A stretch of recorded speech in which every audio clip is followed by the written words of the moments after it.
Di awal film, sekumpulan remaja edan sedang berpesta di tengah hutan dengan mengkonsumsi obat-obatan terlarang. Kemudian setelah pesta berakhir, kita akan dikenalkan pada dua gadis cantik bernama Katie dan juga bernama Sloan. Katie adalah seorang gadis polos dan sedikit pemalu, sementara Sloan adalah gadis yang punya karakter supel, periang, centil, dan kebalikannya dari si Katie ini. Kedua gadis ini punya mimpi pergi traveling ke New York City, namun mereka harus menunda mimpinya karena gak punya cukup uang buat ongkos pergi ke sana. Ditambah biaya belanja di sana juga pastinya bakal menguras sisi dompet. Karena hal itulah, mereka pun lalu memutuskan untuk bekerja magang dulu di pertanian organik dan minta dibimbing oleh paman mereka bernama Jason yang merupakan mantan anggota FBI. I'm gonna spend the night at his house tomorrow. Thanks, Mom. Working an organic farm, I just think that's great. I love your mom and I hope she gets laid in Cuba. To be shopping in New York City. Pada keesokan harinya, Jason kemudian membawa keduanya untuk ke rumahnya beristirahat dahulu.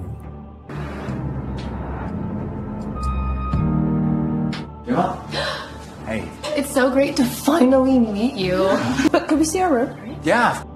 Dan pada pagi harinya, Jason kemudian mengantarkan mereka ke terminal bus untuk pergi ke pertanian organik yang dituju.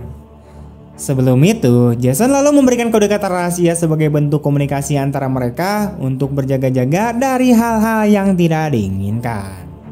Call me when you get there, okay? Okay, but if I can't call, I'll text. But use a word at the end of the text so I know it's you. Okay, how about Apple? And then the next day move to the alphabet. What about balls? Alright, balls is fine. Be careful, okay? Setelah Jason pergi, Sloan dan Katie kemudian mampir dahulu ke sebuah kedai kopi untuk menumpang ke kamar mandi karena si Sloan ini udah kebelet pengen Kemudian ada dua orang pria tampan bernama Jed dan Lucas menghampiri mereka dan mengajak mereka ngobrol-ngobrol. Di sini Katie dan Sloan memperkenalkan diri dengan nama samaran, di mana mereka berkata bahwa mereka mau pergi ke pertanian organik untuk bekerja magang di sana. Meet you, Heather and Ripley. I'm Jed, and this here's my brother Lucas. You're working on an organic farm for a month. That's right. We could drive you up to the farm. No, Les goes right there. Mendengar hal itu, Jed dan Lucas pun mengakui bahwa secara kaperangan mereka juga merupakan pengelola di pertanian organik yang mereka tuju. Sehingga dengan tutur kata manisnya, mereka pun menawarkan tumpangan untuk pergi bersama-sama. Awalnya gadis-gadis ini menolak, namun karena Sloan udah terlanjur kepincut dengan bebenguk si Jed ini yang tampan, akhirnya mereka pun memutuskan untuk ikut, terlebih karena mereka juga bersikap sangat baik. Setelah itu, kedua pemuda tersebut kemudian membawa mereka untuk sejenak beristirahat di rumahnya. That's right. We just passed it. Are we gonna turn around somewhere or? You'll see. Mereka kemudian disambut hangat oleh emak dari kedua pemuda itu dan mereka pun dijamu oleh makanan-makanan yang lezat. Come on in. And so we'll have a quick cup of tea and then we'll walk you on up to the farm. Tell me met some boys. Namun tiba-tiba, Sloan yang udah biasa make narkoboy menyadari kalau mereka ini sedang dibius.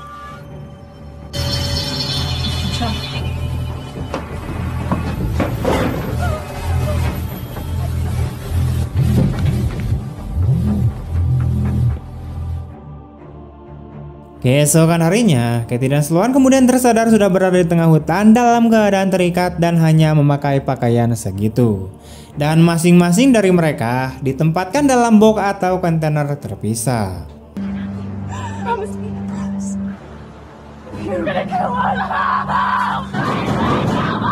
Tak lama kemudian, Jed kemudian datang dengan membawa sebuah bedil sambil mengejek mereka.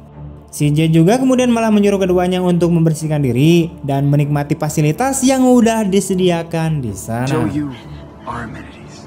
What we have here is a fine mattress, clothing. They're gonna stroll around here for miles. Shit is gonna happen. What are you talking about? No one can hear you bang and scream. You have to let us go! Let me show you our amenities. That there's the toilet, our outdoor showers. We're gonna get along just fine. Kemudian setelah itu, datanglah seorang pria yang cukup terlihat kucal bernama Boris. Di sini Boris memegang ponsel milik Katie dan kemudian menginterogasinya. Ia juga meminta kode rahasia untuk membalas pesan Jason agar pamannya tidak curiga kalau mereka diculik. Akan tetapi si Boris gak sadar kalau kode itu harus diganti setiap harinya. Ladies, I apologize. It's my job to make sure that you stay healthy. Looks like somebody named Jason is trying to text you, see if you're okay. It's my uncle. And this phone belongs to somebody named Katie. She's Ripley. Something terrible is gonna happen if you lie to me. It's Katie. You typed Apple in your last text. Is that a safety word? You have to text Apple so he knows that it's from you. Apple. It's a safety word. Very good. Kemudian Katie dan Sloan diminta untuk mandi di depan pria-pria catbul itu. Dan tak lama kemudian tiba-tiba muncullah seorang serip gendut bernama Edrus yang seolah-olah akan menyelamatkan mereka. Oh, I couldn't keep a straight face. I can't decide. I think blue's my favorite color today. Don't leave her alone! I love you, Ray. Beberapa waktu kemudian datanglah seorang pria bertopeng babi dan bertato salib yang juga mau ikut-ikutan berpartisipasi. Lagi-lagi Sloan lah yang menjadi pilihan karena parasnya yang cantik dan bodinya yang cukup menarik. Si babi dengan brutalnya menyiksa Sloan hingga Sloan jadi depresi dan tak bisa berkata-kata. I specifically asked her to use a different code word every day. She was probably just confused. She used the same code word from yesterday, the exact thing I asked her not to do. I gotta go up there. I'll explain everything to your parents. Di sisi lain, Jason khawatir dengan keadaan kedua gadisnya, di mana ia menyadari bahwa mereka membalas pesan dengan kode yang salah. Lantas, ia pun pergi untuk menyelidikinya karena merasa ada yang enggak beres. Hingga akhirnya ia melapor ke polisi setempat dan sangat kebetulan polisi yang menangani kasus itu adalah si Andrews. Di sini ia bersikap biasa aja dan menyuruh Jason untuk tetap santuy. What can I do to help? Well, like I said in my messages, they never showed up at the farm they came out to work at. Ecofield Organics. I think they were taken. What makes you think they were taken? She texted she didn't use the proper code word. Understandable. My deputies and I will question everybody at that farm. Namun karena merasa khawatir, Jason kemudian memutuskan untuk menyelidikinya sendiri. Dan dengan pengalaman yang sudah ia miliki, ia dengan segera menuju coffee shop tempat terakhir di mana ia mengantarkan Katie dan juga Sloan. Jason kemudian mendapatkan informasi penting dari pelayan toko, di mana Katie dan Sloan saat itu pergi bersama dua pemuda dengan menaiki mobil pick up biru. Detective, they're with the FBI. Oh shit, it's about two missing girls. Yeah, you saw them? A couple of guys picked them up. 20s, cowboy types. What were they driving? Blue pickup, had a bumper sticker. Said my other ride's your mom. Thanks. Scene kemudian beralih ke tengah hutan, di mana kabar hilangnya Katie dan Sloan sudah sampai ke telinga para panitia Open BO. Mereka akhirnya berencana untuk membunuh gadis versi itu demi menghilangkan jejak. Get rid of these two. We can't have the FBI poking around up here. Dump them where we dump the others, just outside the city.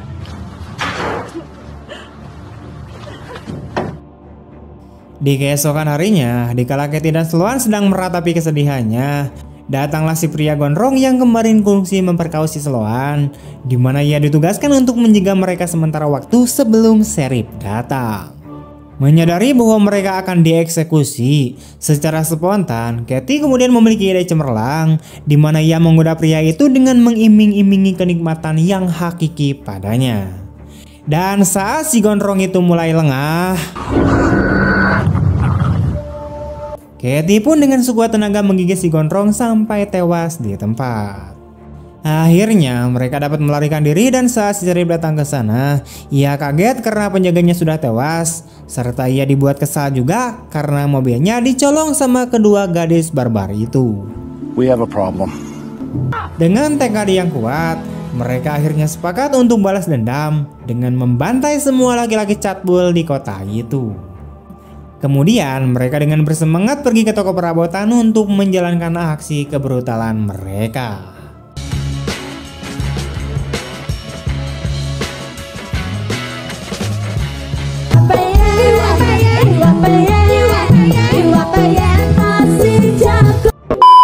You know someone named Boris?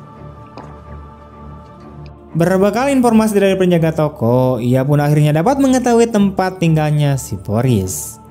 Boris yang baru saja pulang, tiba-tiba dikejutkan dengan serangan bola paku yang mengenai mata serta pipinya.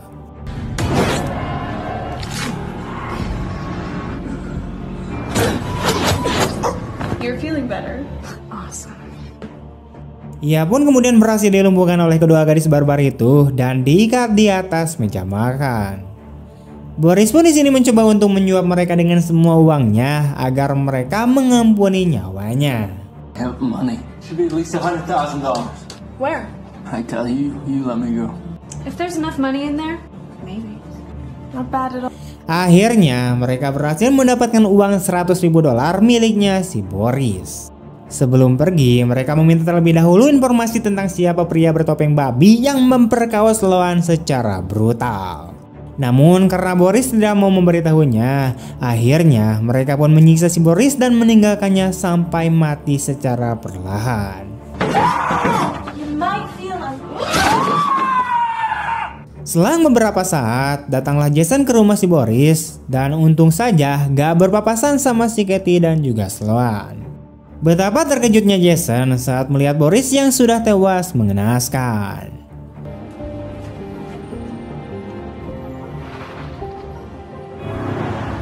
Kemudian selanjutnya, Katie dan Sloan pergi mencari target berikutnya, yaitu si pria bertopeng babi. Ternyata pria babi itu merupakan seorang pastor di sebuah gereja. I have a loving good shepherd, His Holiness Jesus Christ on my side. Si pria yang awalnya tampak tak gentar dan santuy itu pun akhirnya dipukul pingsan oleh Katie dari belakang. Setelah berhasil melumpuhkannya, siksaan berikutnya yang amat sangat sadis, di mana kedua gadis barbar itu ternyata menyeret tubuh si pria babi keliling desa hingga tak berbentuk. Dan pada akhirnya, Katie dan Sloan kemudian membakar hidup-hidup si pria babi tanpa belas kasihan.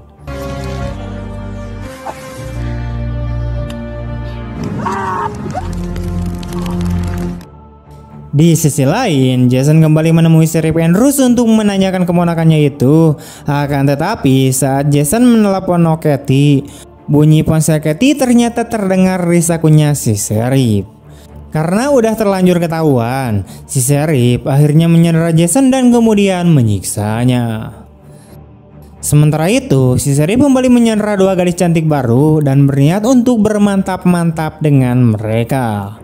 Tanpa disadari, Katie dan Sloan sudah ada di rumah itu dan siap menyiksa si Sheriff secara brutal. Dengan rasa ketakutannya, lagi-lagi si Sheriff ini juga menawarkan sejumlah uang asalkan ia dilepaskan dan tidak dibunuh. Jelas saja mereka pun menolaknya mentah-mentah. Di sini, Katie dan Sloan kemudian melakukan sebuah permainan sebelum ia membunuh si Sheriff. Mereka terlebih dahulu membuat mental si Sheriff lemah, sebelum akhirnya Katie kemudian mengeksekusinya dengan menembaknya. 5 shots. Not so lucky this time. Help me! Here we go. I want chocolate. My turn. Please.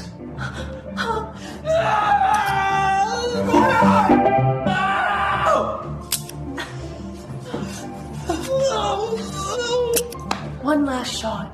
You're doing great. So sorry. I will never. Kemudian mereka meminta kedua gadis Sandra itu untuk membebaskan pamannya tanpa memberitahukan kejadian sebenarnya. Kemudian setelah itu, Katie dan Sloan hendak menuntaskan misi terakhir mereka, yaitu dengan memburu para penculik yang tersisa. Mereka akhirnya berhasil membius ketiga korbannya, yaitu Jed, Lucas, dan emaknya. Mereka pun kemudian mengumpulkan ketiganya di tempat yang sama, dan sedangkan emaknya dipaksa menyaksikan pembunuhan yang sangat brutal pada anaknya itu. No. Please. Please.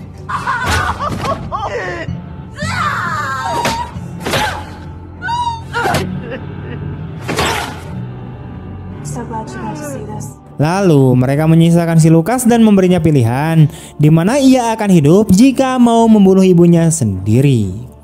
Tentu saja si Lucas yang penyayang nggak bisa melakukan hal itu, dan tiba-tiba Lucas dibunuh tanpa belas kasihan. If you don't, we'll kill you. No, no, no. Do it! No. Dan untuk yang terakhir, Katie dan Sloan kemudian memberikan kejutan yang amat sangat sadis. Namun lagi dan lagi, emaknya si Jed ini juga menawarkan uang sejumlah $100.000 yang berada di toples kamarnya kepada mereka berdua, asal mereka tidak jadi membunuhnya. Tentu saja hal itu pun membuat mereka tertawa dan berjanji bahwa mereka tidak akan membunuhnya. It's like murder-suicide. They'll find you. You might. It's in the cookie jar.